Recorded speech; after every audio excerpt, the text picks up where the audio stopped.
우리 오늘은 다니엘서 3장 말씀을 교제하려 합니다.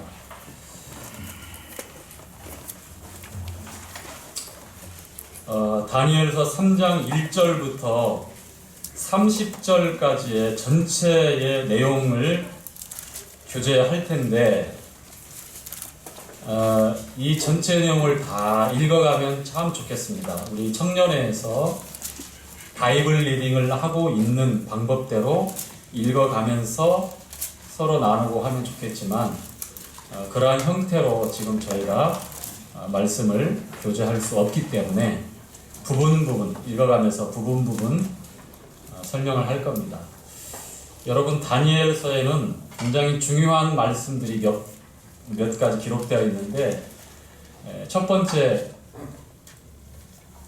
느부갓네살 왕이 꿈에 봤던 금신상이 나오죠. 정금으로, 황금으로 만들어진 두상부터 해서 발가락같이 일부는 철이요, 일부는 진흙으로 만들어진 금, 은, 동, 철과 흙, 이렇게 순서대로 그 영광과 또 그 나라의 제국의 특징을 나타내고 있는 시간적으로 진행되어질 그 제국의 역사를, 이 땅에서 이루어지는 그 역사를 바벨론 왕이었던 느부갓네살에게 보여주셨고, 그것을 다니엘을 통해서 해석해서 알려주셨던 내용이 2장에 나와 있고요. 이 3장에는 다니엘의 세 친구 사드락, 메삭, 아벳느고가 이제 정면으로 받게 되는 시험이 있습니다. 풀무불의 시험이고, 60규빗의 높이와 또 6규빗의 폭과 그러한 대단히 큰 규모의 신상을 만들어 오는 그 앞에서 시험을 받는 내용이 있고, 그리고 또 9장에 가면 굉장히 다 예언이, 중요한 부분이 다 각 장에 나와 있어요. 바벨론, 메데파사, 그 다음에 헬라, 로마에 이르기까지 지중해를 중심으로 해서 이 제국들의 흥망성쇠가 나와져 있고, 그 다음에 적그리스도의 출현과 그 그림자에 대해서 부분 설명하고 있는 내용들이 나오는데, 그 중에 이제 크게 세 중요한 부분을 다루는 부분이 있어서 이 9장에는 70일회가 또 나오고 있어요. 70일회. 예루살렘 성에 중건하라고 하는 명령이 있을 때부터 70일회를 계산해서 메시아의 기름 부음 받은 메시아 그리스도의 나타남과 또 끊어짐과, 그리고 이 세상이 어떻게 심판으로 치달을 것인가에 대한 그런 과정을 설명하고 있는 또 71회가 언급되어 있습니다. 오늘 교제할 부분은 이 다니엘 3장 1절부터 30절에 나와 있는 내용 중에 이 사드락, 메삭, 아벳느고, 이게 갈대아 포로로 가서 받게 되는 이름이에요. 계명을 한 겁니다. 원래는 하나냐, 미사엘, 아사랴라고 하는 본명이 있어요. 다니엘 역시 벨드사살이라고 하는 계명된 이름이 있었지만, 이 다니엘서에는 일관성 있게 다니엘에 대해서는 다니엘로 이렇게 기록되어져 있고, 이 세 친구의 이름은 사드락, 메삭, 아벳느고 이렇게 계명돼서 이렇게 기록되어져 나옵니다. 자, 그런데 오늘 교제할 부분에 이 말씀을 통해서 우리가 지금 상황과 연관해서 적용할 수 있는 부분은 아닙니다. 먼저 전제로 말씀을 드립니다. 그렇지만 어느 상황이고, 그리고 어쩌면 이 땅에 있는 교회 성도들이 경험하게 될 그러한 피할 수 없는 시험, 단순한 일상생활에서의 크고 작은 시험이 아니라 커다란 시험, 즉 나라의 힘이, 정부의 힘이, 공권력이 성도들을 어렵게 한 그런 시험을 당할 때도 있을 수 있다고 얼마든지 여러분은 예상하고, 그리고 이와 같은 상황을 통해서, 그리고 혹은 다른 상황을 통해서든 단련을 받고 연단을 받아가면서 우리가 강하고 견고해지면 더 큰 시험과, 지금은 그 큰 시험을 견뎌낼 재간이 없고 그러한 믿음의 상황이 아니라면 주님이 한 단계 한 단계 스텝 바이 스텝 밟아갈 때에 그 과정들을 우리가 잘 밟아가야 돼요. 처음부터 잘못된 분별과 잘못된 선택과 또 개인의 안위를 위해서 이 말씀 가운데 그리고 찾아서 교제할 말씀에 보면 이 세상에서 붙잡고 있는 것이 많고 세상에 대한 미련이 크고 세상에서 안주하려고 하는 그런 것이 많을수록 어떠한 시험 앞에서는 1분 1초도 견디지 못하고 쉽게 져버리고 포기하는 그러한 일들이 왕왕 일어날 수밖에 없습니다. 요지는 그렇습니다. 우리가 감당할 시험을 주님은 허락하십니다. 그리고 때로는 피할 길도 예비하십니다. 자, 보시죠. 3장 1절 느부갓네살 왕이 지중해 연안의 패권을 장악합니다. 서쪽으로는 서남아시아, 인도에 이르는 광대한 영토를 지배합니다. 남쪽으로는 북아프리카에 이르는 그리고 북쪽으로는 중앙아시아까지 이르는 동쪽으로는 서남아시아, 인도까지 또 반대로 서쪽까지는 지금의 에게해, 그리스와 터키 사이에 있는 좁은 협곡의 바다 에게해거든요. 거기에 이제 흑해가 있고 밑으로 지중해가 있고 그 너머에 중앙아시아 카스피해가 있는데 그 지역까지 광대한 제국을 다스리고 지배하는 그러한 역사적인 때였죠. 당연히 느부갓네살 왕은 천상천하 요하독전이라고 어떤 종교의 창시자가 태어나면서 동쪽 하늘을 향해서 태어나자마자 몇 발자국 걸어가서 이렇게 딱 자기를 이렇게 나타났다고 하는데요. 석가모니가 그랬다고 해요. 자, 그런 마음을 가졌던 것 같아요. 하늘 아래, 땅 위에 내가 최고의 존엄과 영광을 받을 수 있는 그런 권세자요, 그런 군왕이다, 대왕이다 라는 마음을 가지고 이제 자기의 말은 곧 법이고 또 뭇 백성들에게 신적인 권위를 가지고 있는 그런 존재로 그렇게 추앙받으려고 하는 그런 욕망이 일어나는 거죠. 대제국을 건설하면 제국들의 흥망성쇠를 살펴보면 그래요. 이 대왕들의 마음이 그렇게 변합니다. 우리 사람들의 마음이 그래요. 느부갓네살 왕 역시 우리가 생각할 수 없는 큰 넓은 땅덩어리에 고대 사회에서 수많은 민족들을 지배합니다. 막강하죠. 자기 앞을 가로막을 수 있는 것은 그 아무것도 없어요. 1차, 2차, 3차에 걸쳐서 이 팔레스타인의 유다라고 하는 이 유다 왕국이 그렇게 반항을 합니다. 망했는데도 불구하고 계속 잔존 세력을 모아가지고 끝까지 반항을 해요. 그렇죠. 그래서 결국은 1차에 걸쳐서 2차에 걸쳐서 혹은 3차에 걸쳐서 3번 침공해서 완전히 이 유다 왕국을 쑥대밭 만들어서 다시는 부흥할 수 없게끔 만들고 포로들, 왕족들, 귀족들 해서 기술자들 포함해서 다시 재건할 수 없도록 해서 다 포로로 끌고 가죠. 그 1차 침공 때에 끌려갔던 사람 중에 왕족들, 귀족들 중에 바로 다니엘과 세 친구가 있었습니다. 이 다니엘을 비롯해서 이 세 친구는 아마 짧은 기간이었지만 포로로 끌려가면서 가족들과 산산이 흩어지죠. 그동안 자기들이 안락하게 겪어왔고 살아왔던 그런 삶의 자리는 철저히 부서졌고 그 울타리는 완전히 헤집어졌기 때문에 그 포로로 끌려가고 포로로 대우받는 것은 고대 사회에 상당히 굴욕적이고 모욕적이며 정신적으로 큰 어떤 충격을 받게 됩니다. 그리고 이 다니엘과 이 세 친구는 똑똑하고 장래가 촉망되는 그런 인재들이었기 때문에 특별히 이 제국에서 느부갓네살 왕이 이 바벨론 제국에서 인재를 등용할 때 상당히 많은 나라의 그런 젊은 사람들을 등용해서 그렇게 사용했습니다. 제국이 오래 가고 강성할 수 있는 비결이죠.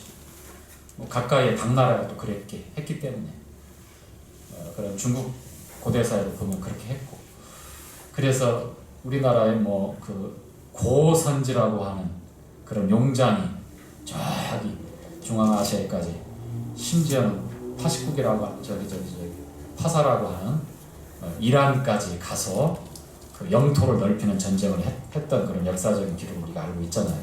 이 고선지가 우리 한민족이잖아요. 당나라에서는 그렇게 많은 인재들을 등용했고 그런 정책을 썼어요. 느부갓네살 역시 고대 사회에서 그런 인재들을 다양하게 등용해서 그 제국을 더 강성하기 위해서 그런 정책을 사용했던 것이죠. 자, 다니엘과 세 친구는 너무 달라진 환경과 그리고 포로로 끌려와서 당했던 굴욕과 수모가 있었고, 다행히 인재들 뽑을 때에 그 안에 들어가서 이제 따로 구별된 그런 교육을 받게 돼요. 1장에 보면 1장 8절에 그들이 하나님 앞에 첫 번째로 정했던 그들의 신앙의 모습이 그대로 나와 있어요. 뭐라고 나오죠? 뜻을 정하여 자신들을 더럽히지 않으려 합니다. 1장 8절 한번 읽어볼까요?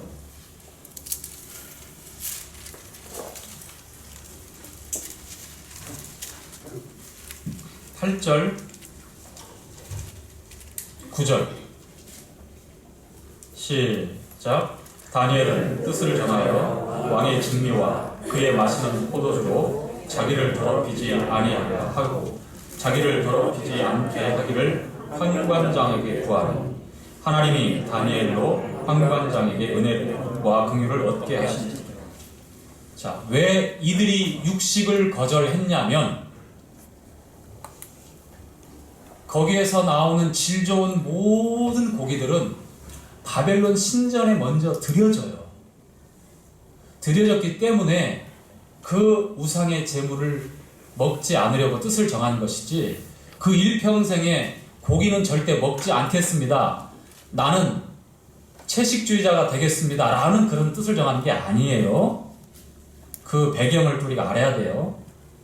그래서 시험하는 기간을 정하고 자신을 더럽히지 않기 위해서, 하나님 말씀을 지키지 않고 율법에 대해서 불순종했던 이스라엘 백성들, 선조들이 하나님의 진노 가운데 어떻게 망국의 서름을 겪고 어떠한 모멸과 수치를 당하는 그러한 상황에 이르렀는지를 그들은 똑똑히 경험하고 보고 알았기 때문에 하나님 앞에 올바른 분별과, 또 내가 설령 불리임을 받더라도 내가 이 과정에서 낙오되어지고 제외되어지고 우리에게 주어진 이 좋은 기회를 놓친다 할지라도 먼저 하나님의 말씀 앞에서 그 뜻을 묻고 분별된 하나님의 말씀을 따라서 살겠노라 라고 하는 확정된 마음을 가지고 있었던 겁니다. 다니엘과 하나냐와 미사랴와 아사엘 그랬던 거예요. 사드락 메삭 아벤느고. 결국은 그 시험 기간 동안 그 누구보다도 채소만 먹었지만 다른 나라의 그 어떤 청년들, 소년들보다도 건강하고 고운 모습으로 딱 그 시험에 그 환관장도 인정할 수밖에 없는 주님의 은혜로, 주님의 돌봄으로 그렇게 되었죠. 그리고 그들이 이제 준비하고, 또 다니엘은 먼저 꿈을 해석함으로 그의 지혜와 그의 영민함을 일찍 알아본 느부갓네살 왕은 이 모든 바벨론 제국의 도를 다스리는 그런 총리로 삼습니다. 3명의 총리가 있었는데 그 중에 한 명이 다니엘이었어요. 그렇게 그 일을 할 수 있도록 그렇게 선발되어져서 굉장히 젊은 청년이 그렇게 공직에 진출하죠. 그리고 사드락, 메삭, 아벤느고도 다니엘의 추천에 따라서 이제 사적인, 이게 쉽게 말하면 특채예요, 특채. 사적인 추천에 의해서 공직에 나가게 됩니다. 그런데 이 4명의 유대 청년들이 정말 뛰어난 그러한 공직 생활을 하게 됩니다. 누구보다도 청렴결벽했고요. 그리고 영민하고 지혜롭게 그 일들을 잘 해요. 그래서 많은 사람들에게 칭찬을 듣고 신망이 두터워지지만 반대로 어떤 일이 벌어집니까? 시기하는 사람들이 생겨지죠. 그래서 다니엘은 후에 사자굴이라고 하는 메데 파사 왕국에서 이제 그런 메디나 왕국에서 그런 시험을 당하게 되고, 그리고 지금 먼저 이제 시험 당하는 이 세 청년 사드락, 메삭, 아벳느고의 일이 바로 3장에 나와 있는 내용입니다. 자, 3장을 보시죠. 1장에 보면 느부갓네살 왕이 금으로 무엇으로요? 신상을 만드는데 금으로 만듭니다. 그 높이가 금으로 신상을 만들었으니 고는 60규빗이요. 60규빗이면 몇 메타 할 것 같아요? 한 규빗이 정확하게 45.6cm인데 대략적으로 50cm를 봅니다. 규빗은 성인의 팔꿈치 끝에서 손가락 끝에 그 길이를 가리키는데 45.6이라고 하는데 대략적으로 50cm. 그러면 약 30m의 신상이에요. 높이가. 그 다음에 자, 고는 60규빗이요 광은 6규빗이니 6규빗이라. 자, 폭은 3m 정도 된다는 거예요. 그죠? 28m, 약 2.8m 이 정도의 굉장히 크고 위압적인 금으로 만든 신상을 만들었습니다. 그 모양이 어떤 모양일지 모르지만 아마 느부갓네살 왕이 명령을 내렸으니까 바벨론 민족들이 섬겼던 계속해서 내려오는 신들 중에 하나였겠지만 아마 자기의 모습과 묘하게 이렇게 믹서해서 그렇게 숭배받으려고 하는 그런 욕망이 있겠죠. 그래서 어떠한 특별한 형상인지는 모르겠지만 아마 그럴 것으로 저는 봐요. 여러분들은 어떻게 생각하십니까? 여러분이 만약에 바벨론 왕 느부갓네살 왕이라면 그 신상을 어떻게 만들겠어요? 두라 평지에 세울. 그래서 모든 공직자들 다 모아서 거기에 경배시키려고 할 때에, 자, 어쨌거나 고가 60규빗이요 광이 6규빗인 그런 거대한 신상을 만듭니다. 재료가 100% 금입니다. 그가 누린 부귀와 영화가 얼마나 대단했는지 아시겠죠? 그걸 환산하면 얼마나 가격이나 그 규모가 얼마나 대단했는지 아시겠죠? 금으로 폭이 3m, 높이가 30m 정도 되는 어마어마한 신상을 만들어요. 그냥 겉에만 금박을 입힌 형상이 아닙니다. 99.9%의 순도를 자랑하는 순금의 재료를 가지고 그러한 신상을 만드니 이 바벨론 왕 느부갓네살 왕이 쥐고 있는 이 통치하고 있는 이 힘이 얼마나 크고 그가 누리고 있는 부와 권력이 얼마나 대단한지 아시겠냐 이 말이죠. 대제국을 건설하고 통솔하면서 그 왕궁으로 쏟아져 들어오는 보화, 산의 진미들, 그리고 그 앞에 굽신거리는 모든 나라의 사신들. 그러니 그 마음이 얼마나 높고 자고해 있겠는가. 주님의 도구일 뿐이었죠. 자, 계속 갑시다. 그것을 바벨론도의 두라 평지에 세웠더라. 느부갓네살 왕이 보내어 방백과 수령과 도백과 재판관과 재무관과 모사와 법률사와 각 도의 모든 관원을 자기 느부갓네살 왕이 세운 신상의 낙성 예식에 참집하게 하매 이에 방백과 수령과 도백과 재판관과 재무관과 모사와 법률사와 각 도 모든 관원이 느부갓네살 왕의 세운 신상의 낙성 예식에 참여하여 느부갓네살 왕의 세운 신상 앞에 서니라. 반포하는 자가 크게 외쳐 가로되 백성들과 나라들과 각 방언하는 자들아, 왕이 너희 무리에게 명하시나니 너희는 나팔과 피리와 수금과 사면금과 양금과 생황과 및 모든 악기 소리를 들을 때에 엎드려 느부갓네살 왕의 세운 금신상에게 절하라. 누구든지 엎드려 절하지 아니하는 자는 즉시 극렬히 타는 풀무에 던져 넣으리라 하매. 자, 이 산이 바로 3장의 초입의 내용이에요. 이렇게 지금 상황이 전개되고 있어요.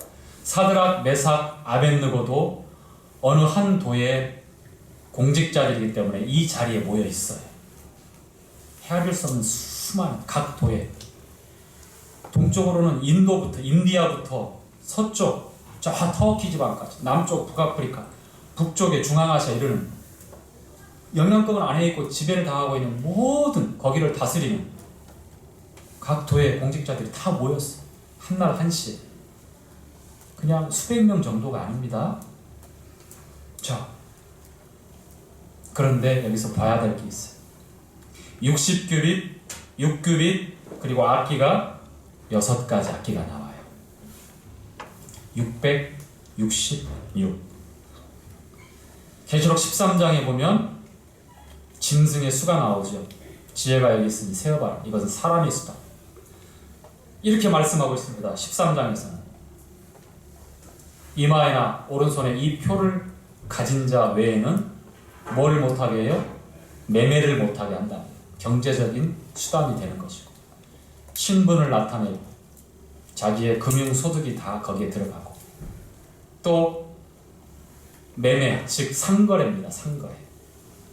즉 짐승, 계시록 13장에 나와 있는 이 짐승표가 아니면 그 시스템과 그 체제 안에서는 생존이 불가능할 수 있는 그런 상황이라고 하는 것. 역시나 두랍 평지에 세워져 있는 이 666의 적그리스도의 짐승의 우상을 상징하고 있는 이 느부갓네살의 신상 앞에서 숭배하지 않으면 생존할 수 없는, 더 이상 살아가기 어려운 상황이 되어집니다. 반포자가 얘기하잖아요. 경배하지 않으면 즉시 법원에 가서 검사, 변호사 세워서 재판하고 그런 과정이 아니라 고대 사회에서 곧 임금의 말은, 명령은 법이기 때문에 즉 그 자리에서 처형당하는 거죠. 독재를 하는 나라들의 특징 아닙니까? 오늘날도 그런 나라들이 몇 있잖아요. 자,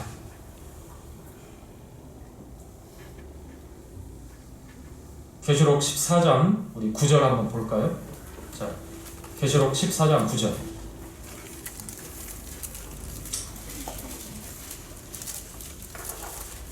(9절부터) 12절까지 함께 읽어보죠. 요한계시록 14장 9절부터 12절까지네요.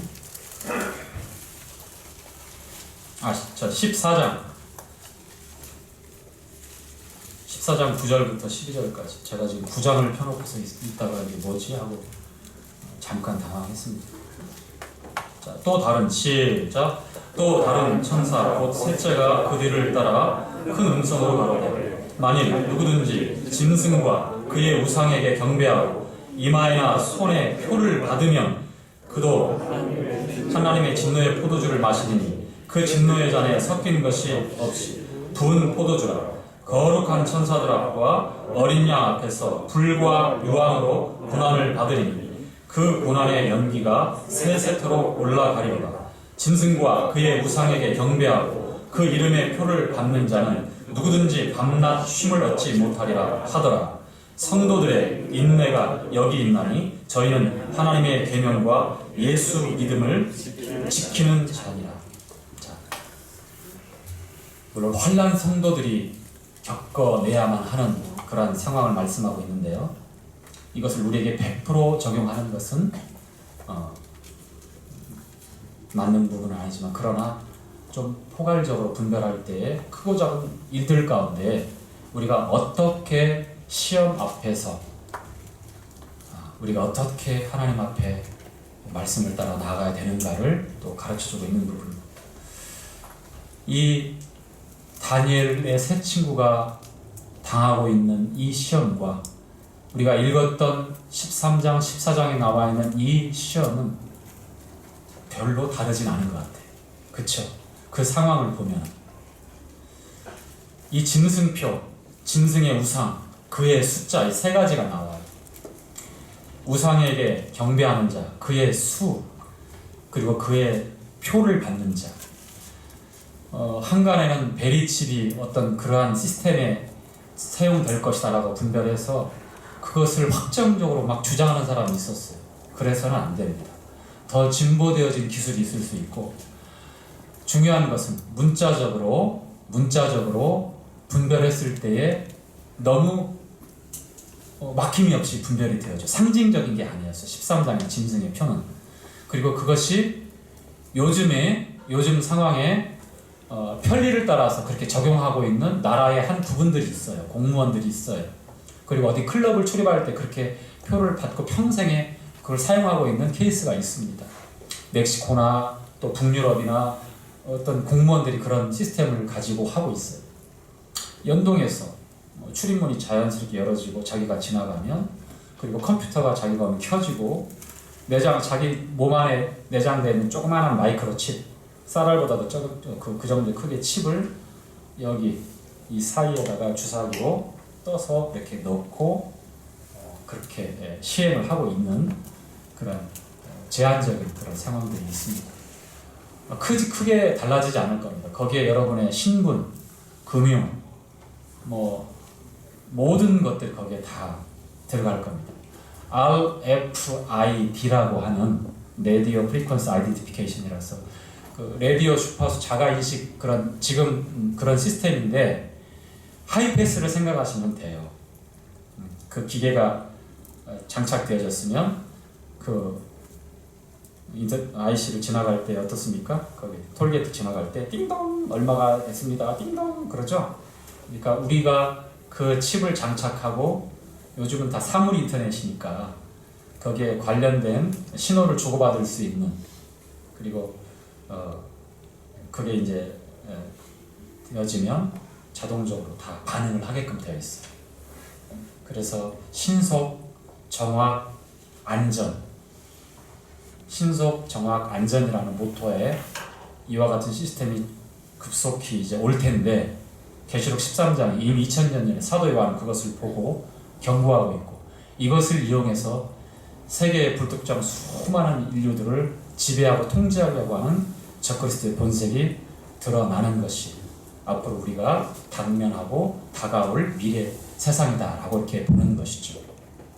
14장에 우리가 읽었던 말씀대로 경고하고 있습니다. 그렇죠? 네.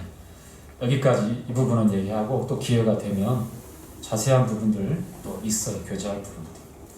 특정 부류에서 주장하는 것처럼 베리칩이 짐승의 표다라고 이렇게 주장해서는 큰 문제를 만듭니다. 그렇잖아요.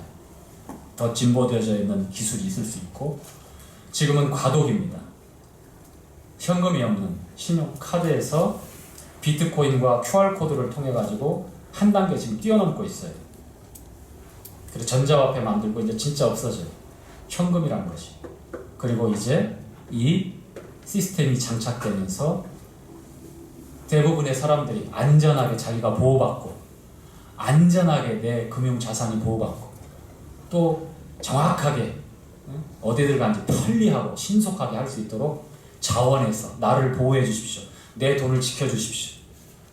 여러분, CCTV 있는 골목이 좋습니까? 없는 골목이 좋습니까? 여러분 벌써 심리적으로 CCTV 있는 그런 골목이나 그런 구조를 좋아하게 되셨잖아요. 왜냐하면 불안한 사회니까. 나를 보호해달라고 누군가가 24시간 촬영하면서 나의 일거일투족이 감시받는 것을 별로 개의치 않아요. 다만 사생활만 보호해 주십시오까지 하잖아요. 그런데 그 이상까지 넘어가게 될 거예요.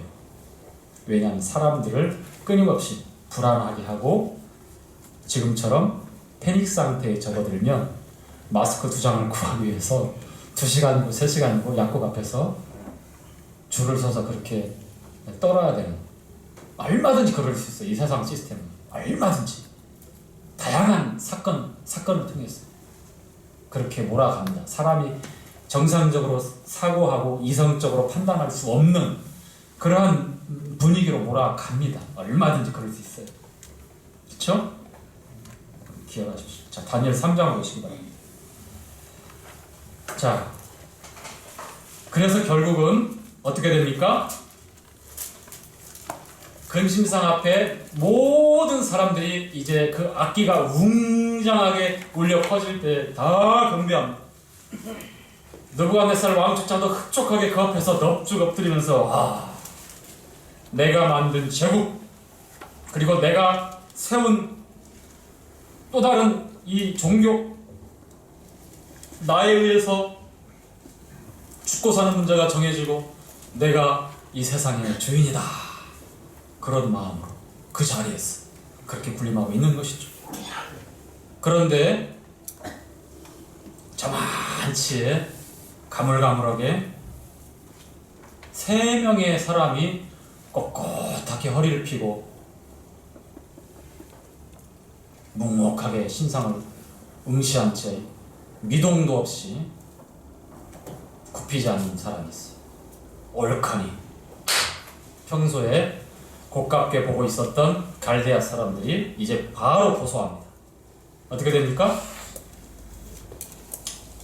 느부갓네살 왕이 화가 났습니다. 그리고 그들을 부릅니다. 사드락, 메삭, 아벳느고. 면식이 있죠.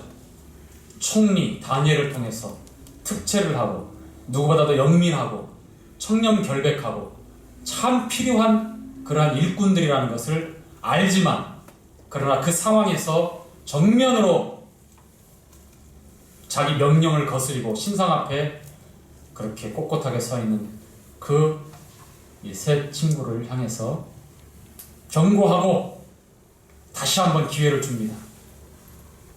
개인적인 마음이 있었겠죠. 아마 그러한 개인적인 마음이 없었다면 즉각 처형했죠. 넣어라 시범 케이스. 그러나 그 앞에 불렀어요. 그리고 그 왕이 한 번 더 기회를 줍니다. 다시 해라. 그럼 살 수 있다. 자, 보시죠. 함께 읽겠습니다. 몇 절이냐면 16절, 18절. 이렇게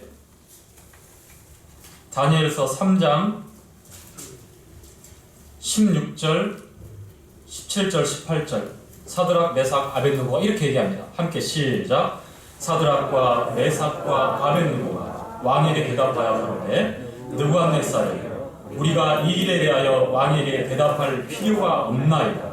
만일 그럴 것이면 왕이여 우리가 섬기는 우리 하나님이 우리를 극렬히 타는 풀무 가운데서 능히 건져내시겠고 왕의 손에서도 건져내시리이다. 그리 아니하실지라도 왕이여 우리가 왕의 신들을 섬기지도 아니하고 왕의 세우신 금신상에게 절하지도 아니할 줄을 아옵소서. 오늘의 키포인트는 그리 아니하실지라도 당당하고 꺼리낌 없이 왕 앞에서 이렇게 그들의 믿음을 그대로 증거합니다. 왕이여 그럴 수 없습니다. 우리에게 그렇게 물어보고 기회를 준다 한들 우리는 변하지 않습니다. 우리가 설령 풀무불에 던져진다 할지라도 우리가 섬기는 하나님께서 우리를 지켜주실 것입니다. 이것이 그들의 믿음이었습니다. 여러분 아멘입니까? 이게 우리가 성도들 환난을 만나고 시험을 만날 때에 우리가 갖는 믿음입니다. 우리가 가져야 될 믿음이에요.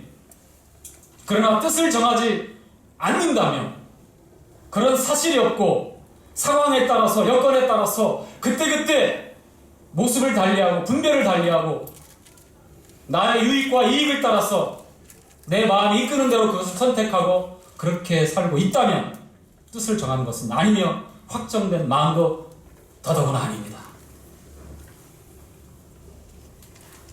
그들에게는 소년 때부터 그리고 공직에 들어서서 그리고 쉽게 넘어가기 어려운 목숨이잖아요. 목숨. 이 세상에 자기 목숨보다 귀한 게 어디 있습니까? 그러나 하나님 말씀 앞에서 그들이 포기할 수 없고 타협할 수 없고 그저 은근슬쩍 목례만 하고 지나갈 상황이 아니었습니다. 미동이 없이 지그시 눈을 감고 하늘의 하나님께 자신의 모든 인생의 시작과 끝을 아시고 모든 것을 주관하시고 느부갓네살 대왕 그 뒤에 있는 그를 도구로만 사용하고 있는 하나님의 위엄과 아버지 하나님의 전능하심을 똑똑히 그들은 믿었고, 그리고 이 느부갓네살 왕 앞에서 그 사실을 증거하고 있는 거예요. 그리고 이어지는 말씀이 하나님께서 우리를 지키시겠지만, 그러나 여기서 우리가 불에 타서 뼛가루도 남지 않게 사라진다 할지라도, 그리 아니하실지라도 우리는 절대로 신상 앞에 절할 수 없습니다. 바벨론의 신을 섬길 수 없고 왕의 명령에 우리가 굴복할 수 없습니다. 그랬어요. 저는 여기에 더 크고 감동이 되어지는, 우리가 여기까지 나가야 되지 않습니까? 우리의 기대와 바람이 있어요. 하나님 이렇게 해주실 것이다라는 그런 확신도 있습니다. 그런데 그게 다 주님의 방법대로 우리에게 응답이 되어집니까? 예상하지 않았던 돌발적이고 당황스러운, 정말로 더 시험에 빠질 수밖에 없는 그런 당황스러운 상황으로 우리를 이끄실 수가 있어요. 그럼에도 불구하고 그리 아니하실지라도 우리는 하나님의 주권을 믿고 의지합니다. 우리에게는 우연이 없습니다. 우리의 삶을 시작부터 끝날 때까지 아시는 주님, 당신의 전능하신 손길에 저의 모든 것을 의탁합니다. 그리 아니하실지라도 엄청난 그러한 피해를, 생각지도 못했던 당황스러운 상황을 우리는 맞닥뜨릴 수도 있어요. 사드락, 메삭, 아벳느고가 지금 극렬히 타는 풀무 앞에서 신상 앞에 미동도 없이 주님 앞에 그 삶을 다 의탁하고 의지했던 것은 우리와의 상황과 비교할 수 없고 여기에 적용시키는 부분이 아닙니다. 그럼에도 불구하고 제가 이 본문을 선택해서 말씀을 드린 것은, 믿음은 들음에서 와요.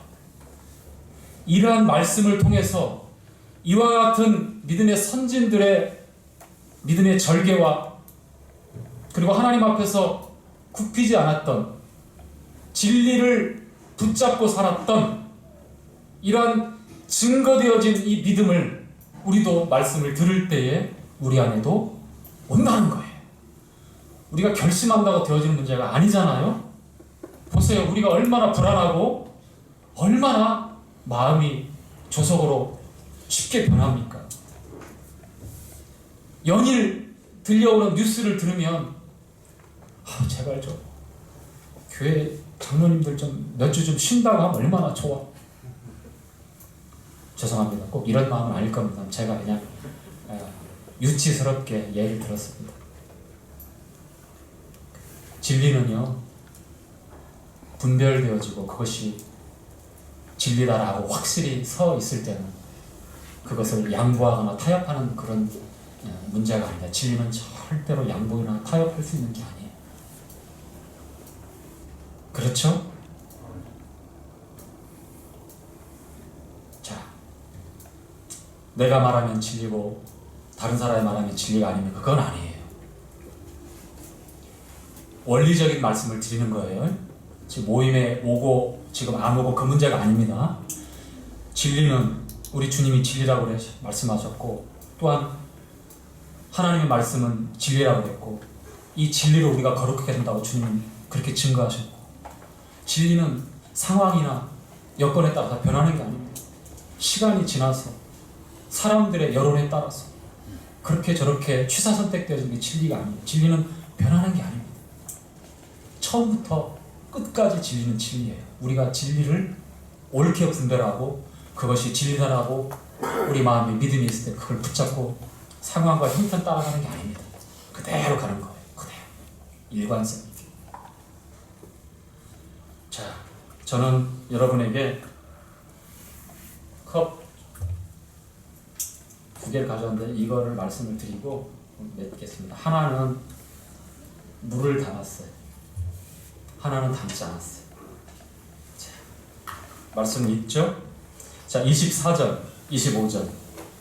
철기 형제님, 부탁한 거 좀 저한테 주시겠어요, 지금? 저한테 주세요. 24절, 25절. 함께 읽죠? 자, 결론은 이렇습니다. 자, 읽죠? 시작! 때에 느부갓네살 왕이 놀라 급히 일어나서 모사들에게 물어가되 우리가 결박하여 불 가운데 던진 자는 세 사람이 아니었느냐? 그들이 왕에게 대답하여 가로되 왕이여 옳소이다. 왕이 또 말하여 가로되 내가 보니 결박되지 아니한 네 사람이 불 가운데로 다니는데 상하지도 아니하였고 그 넷째 모양은 신들의 아들과 같다. 그 넷째 모양은 하나님의 아들과 같도다 하고 결국은 사드락, 메삭, 아벳느고가 7배나 더 뜨거워진 풀무에 던져집니다. 그 용사들, 그냥 평범한 군인이 아니라 정말 용맹한 군사들을 시켜서 그 사드락, 메삭, 아벳느고를 꽁꽁 묶어가지고 던졌어요. 근데 그 왕의 명령이 급하고 노가 그냥 충천했기 때문에 막 더워서 뜨거워서 큰일 날 것 같은데 그 입구까지 가까이 가가지고 던진 거예요. 불 혀가 막 널른 거예요. 용광로입니다. 풀무가 용광. 쇠를 녹이는 그런 어마어마한 온도가 안에 있어요. 거기에 던져집니다. 불행하게도 그 용사들이 거기서 나오는 불에 의해서 밖에 서 있는데 살라 죽었어요. 얼마나 뜨거운지 아시겠죠? 그런데 우리가 읽었던 말씀에 보니까 사드락, 메삭, 아벳느고가 단번에 아 하고 비명소리가 났죠? 머리부터 막 살라지고 옷 다 살라졌죠? 아닙니다. 여러분 읽은 말씀 그대로입니다. 문자 그대로. 머리카락 하나 타지 않고 나중에 나와서 사람들이 목도하고 냄새납니다. 여러분 음식 조리할 때 토치로 이렇게 불맛 나게 만들죠. 볶음밥을 하든지 조리할 때 불맛이 하나의 식감을 위해서 하는데 우리가 불장난하다가 어렸을 때 머리도 꼬실러 보고 또 여기도 꼬실러 보고 하면 불냄새란 걸 잘 아시잖아요. 그런 냄새가 전혀 안 났고 머리카락 한 올 한 올 옷마디 하나하나 그슬린 자국, 변색된 자국도 없이 아주 그대로 보호되어졌습니다. 그런데 보니까 어떻게 됐어요? 세 사람을 집어넣었는데 네 사람이 불 가운데서 거닐고 있습니다. 그 넷째 사람은 느부갓네살 왕과 사람들이 보니까 어떤 모습이었죠? 신들의 아들과 같다. 정확히 킹제임스의 하나님의 아들과 같다. 누가 오셨어요? 우리 주님께서 그 자리에 그들과 함께 계셨어요. 풀무불 가운데에서만 계신 게 아니라 항상 함께 하셨어요. 그리고 풀무불 가운데서 그들과 함께 있음을 불신 세상에 똑똑히 보여준 거예요. 자, 제가 철기 형제한테 나이타 하나 불쌍했어요. 나이타 하나를 구하려고 하는데 왜 이렇게 힘들죠? 참 교회에서 나이타 구한다는 게 그래서 사온 겁니다. 자, 하나는 물이 들어있고 하나는 물이 들어있지 않습니다. 여러분 시간이 조금 지났는데 이해하십시오. 마무리를 짓겠습니다. 제가 이 말씀을 몇 년 전에 오래전에 교제를 했었습니다. 브라질의 사탕수수를 재배할 때에 어떻게 하신 줄 아십니까? 사탕수수 아시죠? 설탕 만들어내는 불을 질러 추수할 때 불을 싹 질러 왜요? 불을 다 지르고 불이 다 지나고 나면 남는 게 있어요. 뭐만 남죠? 줄기만 남아요. 가운데 줄기만. 이파리들은 다 타서 없어집니다. 불이. 여러분 고린도전서 3장 10절과 15절에 보면 금과 은과 각종 보석으로 예수 그리스도의 기초 위에다 우리는 집을 짓는 사람들, 공력을 나타내는 그 때가 오는데 불이 그것을 시험한다고 합니다. 금과 은과 보석으로 짓고 그 다음에 또 이어지는 거 나무나 짚이나 풀이나. 먼저 언급한 세 가지는 탑니까 안 탑니까? 그대로 남죠. 그런데 뒤에 언급한 나무나 짚이나 풀은 탑니까 안 탑니까? 다 태워져서 없어집니다. 그리고서 이어지는 말씀에 3장 10절 15절 꼭 읽어보세요. 공력이 불이 타면, 그러니까 나무나 짚이나 풀로 지으면 해를 받을 것이다. 그렇지만 불 가운데서 구원을 받는다라고 얘기합니다. 그래서 불 가운데 얻은 구원 딱 보니까 창세기의 롯의 가족을 생각합니다. 어쩌면 그 분별도 우리에게 적용시킬 수 있을 것입니다. 그런데 더 중요한 것은 하나님 앞에서 부끄러운 구원으로 끝나는 것이 아니라 주님은 남고 태워져야 될 것을 시험을 통해서 우리로 보게 하십니다. 이 말씀을 왜 드립니까? 우리가 시험 당할 때 내 신앙에 태워져야 될 게 있는 거예요. 금과 은과 보석이 아니면 태워지게 되어 있습니다. 그것이 아무리 화려하고 아무리 칭송을 받고 아무리 사람들이 찬사를 보낸다 한들 나무나 짚이나 풀이라는 이 세상에서 추구하는 그런 가치에 함몰되어져 있으면 몰라요. 그 땅에서는, 그 상황에서는 모릅니다. 그러나 불이 시험할 때, 그리고 주님은 그러한 시험을 통해서 태워질 것과 남을 것을 우리 신앙의 건강을 위해서, 우리의 영적인 성장을 위해서 그런 것들을 허락하십니다. 자, 보겠습니다. 다니엘의 세 친구 사드락, 메삭, 아벳느고가 왜 그 풀무불 속에서 타지 않았죠? 누가 함께 했기 때문에? 주님이 함께 했대요. 그들 안에는 뭐가 있었습니까? 하나님 말씀이 있었어요. 제가 그냥 쉽게 예를 들으라고 물을 부었어요. 물은 하나님의 말씀을 예포하잖아요. 자, 이걸 태워보겠습니다. 잘 보십시오. 아우, 손 떨려요.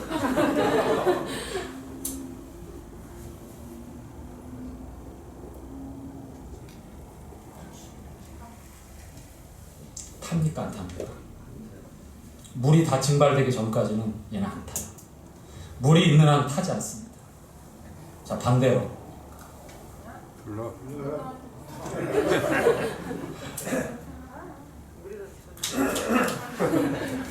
금방 탑니다. 제가 이걸 다시 한번 보여드리는 것은 그만큼 진리의 말씀이 중요하기 때문에 그래요.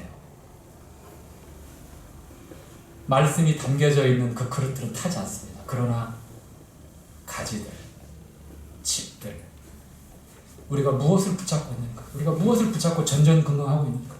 그것을 한번 돌아보자 할까?